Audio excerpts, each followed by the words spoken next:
میرا سوال یہ تھا آپ سے کہ یہ جو ہم سنتے رہتے ہیں کہ تواتر چلا آ رہا ہے اور بہت ساری باتیں تواتر سے ہم تک پہنچی ہیں، تو ہم تواتر کا اگر انکار کر دیتے ہیں حدیث کو لے کے یا روایات کو لے کے، تو پھر یہ قرآن بھی تو ہم تک تواتر کی ساتھ ہی پہنچا ہے، پھر ہم قرآن کو کیسے فالو کریں؟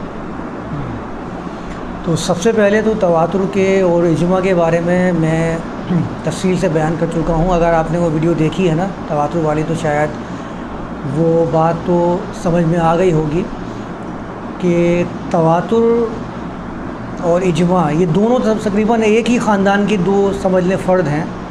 اس کو اجماع کہہ لیتے ہیں کہ وہ امت کے لوگوں نے، یعنی امت کے دانشوروں نے ایک چیز کے اوپر اتفاق کر لیا ہے تو وہ مذہبی اصطلاح اجماع بن جاتی ہے.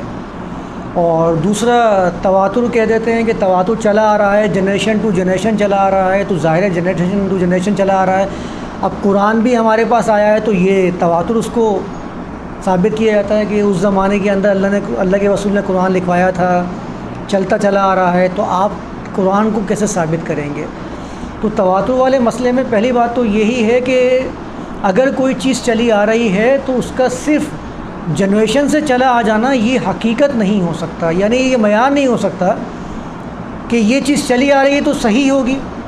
اس معیار کے اوپر میں نے اجماع و تواتر کی ویڈیو میں یہ واضح کر دیا تھا کہ یہ معیار نہیں ہو سکتا. اگر یہ معیار ہوتا، سمجھنے والی بات ہے، تو اللہ کے رسول کے پاس وحی بھیجنے کی نوبت ہی نہیں آتی. اللہ کے رسول سے فرما دیا جاتا یہ دین تو تواتر سے چلا آ رہا ہے، تو آپ کو نئے کلام کی ضرورت نہیں ہے، یہ تواتر ہے، آپ اس کو فالو کر لیجیے. انبیاء کے پاس بھی جو چلا آ رہا تھا، جو قرآن نے بیان کیا ہے کہ ماں وجدنا علیہ آبانا، ہمارے پاس تو پہلے سے آباء و اجداد کے زمانے سے یہ چلا آ رہا ہے. شعیب رسول اللہ سے لوگ کیا کہتے ہیں؟ یا شعیب اصلاتک ان تأمرک ان نترک ما یعبد آباؤنا. دیکھیں عبادت کا لفظ بھی آیا ہے اور آباؤنا کے الفاظ بھی آئے ہیں. جو ہمارا مضبوط ترین طبقہ یا ہمارے باپ دادا جو چلتے چلے آ رہے ہیں، کرتے چلے آ رہے ہیں، آپ کی صلات آج ہمیں کھڑے ہو گئے وہاں سے روکنے کی کوشش کر رہی ہے. ما نفقہ کثیرا مما تقول، جو باتیں آپ کرتے ہیں نا شعیب، ان میں سے اکثر باتیں ہمارے تو سمجھتے بالا ہیں، بھائی یہاں سے گزر جاتی ہیں، کیا باتیں کرتے ہو آپ، ہماری سمجھ میں نہیں آتی ہیں. تو اگر تواتر کی یہ حیثیت تھی کہ تواتر ایک معیار تھا، تو انبیاء کے پاس نئی وحی دینے کی ضرورت ہی نہیں تھی. ان سے کہہ دیا جاتا کہ یہ تواتر ہے، آپ اسی تواتر کو فالو کرتے رہیں، آپ کو کتاب کی ضرورت ہی نہیں ہے، کیونکہ تواتر دلیل ہے. اور جب میں نے تواتر کی بات کی تھی، میں نے کہا تھا کہ اللہ نے قرآن کے اندر کئی مقام پر سر زنش کی ہے ان لوگوں کی کہ جو تواتر کو پیش کرتے ہیں کلام اللہ کے مقابلے میں. قرآن کہتا ہے اتبعوا ما انزل الیکم، یعنی تمہیں پیروی کرنی ہے جو تمہاری طرف نازل کیا گیا ہے. قرآن نے کہیں یہ نہیں کہا کہ آپ کو اتباع کرنی ہے اس چیز کی جو چلا آ رہا ہے. آپ پورے قرآن کا جائزہ لے لیجیے.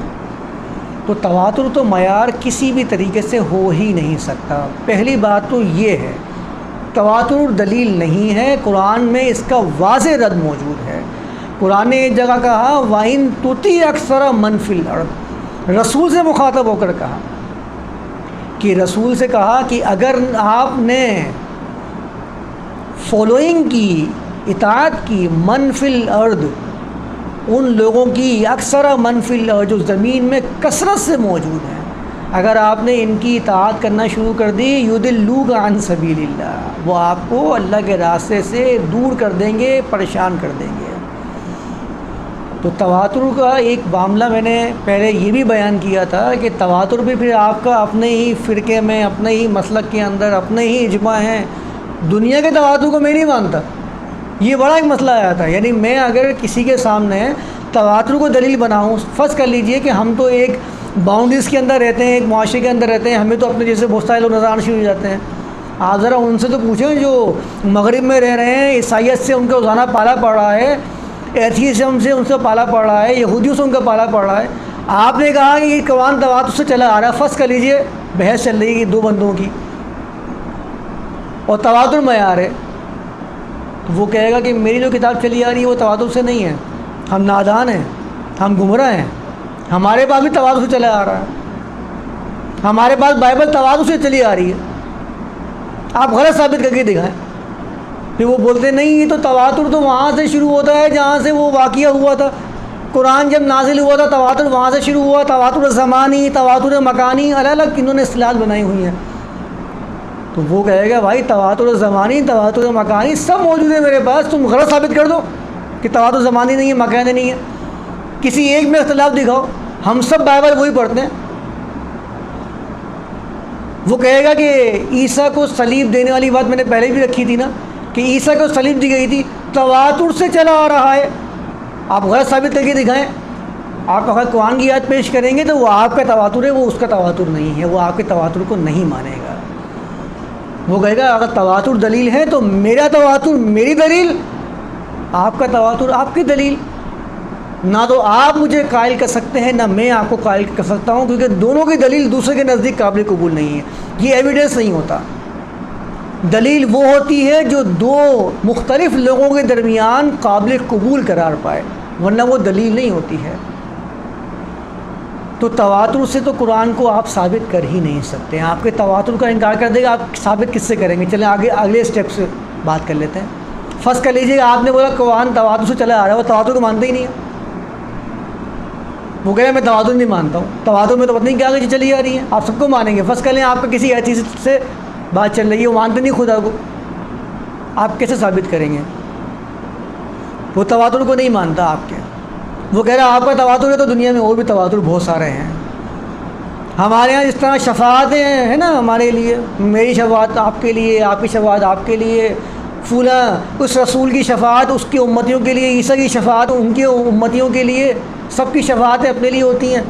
تواتر کو بھی ہم نے اپنے اندر ہی گھما رکھا ہے، میرے مسلک کا اجماع، میرے مسلک کا تواتر، میرے مذہب کا تواتر۔ حدیثیں جو پیش کی جا رہی ہوتی ہیں تواتر کی دلیل بنا کر، اہل سنت کی تواتر والی حدیثیں الگ ہیں، اہل تشیع کی تواتر والی حدیثیں الگ ہیں، دونوں ایک دوسرے کے تواتر کو نہیں مانتے ہیں۔ اس کا مطلب ہے کہ تواتر نہ ماننے کا عمل جاری و ساری ہے اسی امت کے اندر جو آپ کے سامنے ابھی حال کے اندر موجود ہے۔ تو یہ بات تو طے ہو گئی کہ قرآن کو تواتر کا، یعنی قرآن تواتر کا محتاج نہیں ہے، آپ قرآن کو تواتر سے ثابت نہیں کر سکتے۔ پھر کیسے ثابت کریں گے؟ قرآن نے اس بارے میں کیا پیغام دیا ہے؟ اگر قرآن تواتر کا خلاف کرتا ہے، کہتا ہے اتبعوا ما انزل الیکم من ربکم، تمہیں تواتر کی پیروی نہیں کرنی ہے، آپ کو پیروی کسی کرنی ہے ما انزل الیکم من ربکم، جو آپ کی طرف نازل کیا گیا ہے۔ تو قرآن پھر کس طرف رہنمائی عطا فرماتا ہے؟ قرآن کہتا ہے، قرآن بیان کرتا ہے کہ ہم آپ کو نشانیاں دکھائیں گے آپ کی جانوں میں بھی۔ وہ آیت میں ابھی بھول رہا ہوں، وہ آیت ابھی ذہن میں آتی تو بیان کرتا ہوں۔ آپ کی نشانیوں کے اندر، آپ کی جانوں کے اندر بھی ہم آپ کو نشانی دکھائیں گے۔ سنریہم آیاتنا، والی آیات ہے نا، سنریہم آیاتنا فی الآفاق وفی انفسہم، آفاق میں بھی ہم آپ کو ہماری نشانیاں دکھائیں گے، وفی انفسہم، آپ کی نفوس کے بارے میں بھی ہم آپ کو نشانیاں دکھائیں گے، حتیٰ یتبین انہ الحق، حتیٰ ڈیسٹینیشن کو طے کرتا ہے عربی زبان کے اعتبار سے، ڈیسٹینیشن طے کر دیا ہے، یہ ہے وہ چیز جہاں تک آپ کو پہنچنا ہے۔ جب یہاں تک پہنچ جاؤ گے، جان جاؤ گے انہ الحق، کہ وہ حقیقت ہے، کیونکہ وہ تو حقیقت کو اپیل کرتا ہے۔ قرآن نے کیا کہا؟ وَهُوَ الْحَقُّ مُصَدِّقًا لِمَا مَعَهُمْ، ہمیں یہاں کسی اور طرف اس آیت کو پیش کر دیتے ہیں۔ قرآن کہتا ہے کہ یہ جو ہم نے کلام پیش کیا ہے یہ اتنا حقیقت ہے، اتنا حقیقت پر مبنی ہے، مصدقا لما معہم، تمہارے ساتھ جو معاملات لگے ہوئے ہیں تم اس کے نتائج اس کے اندر پاؤ گے، یہ تمہاری تصدیق کرے گا، دیکھو تم نے یہ عمل کیا تھا، یہ اس کا نتیجہ آیا ہے، کیوں آیا ہے؟ تم نے یہ غلط عمل کیا تھا، تم نے کامیابیاں سمیٹی ہیں، کیوں؟ تم نے یہ عمل کیا تھا، کامیابیاں تم سے تمہارے قدموں کو چوم رہی ہیں۔ تو قرآن حقیقت سے ہی ثابت کیا جا سکتا ہے، قرآن کبھی نہ تو تواتر سے ثابت ہوتا ہے نہ ہی تقدس سے ثابت ہو سکتا ہے۔ یہ دونوں چیزیں کسی خاص لوگوں تک یا خاص مسلک یا مذہب تک تو ہو سکتی ہیں، عالمی معیار نہیں بن سکتی ہیں، اس بات کو سمجھنے کی ضرورت ہے۔